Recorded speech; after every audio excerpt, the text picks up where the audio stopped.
বর্তমান সমাজের পরিস্থিতিতে কি সংগঠন করতেই হবে? সংগঠন না করলে কি জান্নাত পাওয়া যাবে না?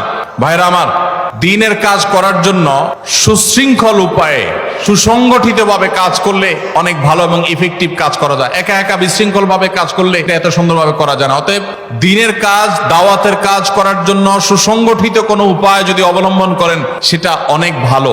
কিন্তু সেই সুসংগঠিত উপায় অবলম্বন করতে গিয়ে এটাকেই যদি আবার দ্বীনের এমন অংশ বানিয়ে নেন যে এটার বাইরে যা আছে সেগুলোকে আপনি ডিসকারেজ করা শুরু করে দেন, খারিজ করা শুরু করে দেন, তখন সেটা কিন্তু বাড়াবাড়ি হবে এবং গোমরাহি হবে। সুসংগঠিত উপায়ে থাকায় কাজ করা এটা ভালো।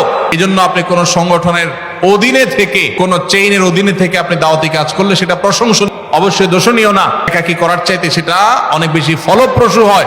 কিন্তু এর মানে এই না যে সেটা একা একা কেউ করতে পারবে না। কেউ যদি একা একা তার দায়িত্ব পালন করার চেষ্টা করে, কাজ করার চেষ্টা করে, তার জন্য জায়েজ আছে। কিন্তু একই কাজ যদি আরো সুসংহত উপায়ে, সুন্দর উপায়ে, সুশৃঙ্খল উপায়ে করার সুযোগ থাকে, সেটা অবশ্যই কেউ করতে পারে। কিন্তু এটাকে কেউ ফরজ বলার ইখতিয়ার রাখে না। বিশেষ করে বহু সংগঠন আছে, সেবামূলক সংগঠন আছে, দাওয়ামূলক সংগঠন আছে, সংগঠন আছে। এই কোন সংগঠনের কোন বিশেষ সংগঠন এটা করতে হবে আপনাকে এরকম কোন বাধ্যবাধকতা কোন হাদিসের আলোকে ফরজ বা ওয়াজিব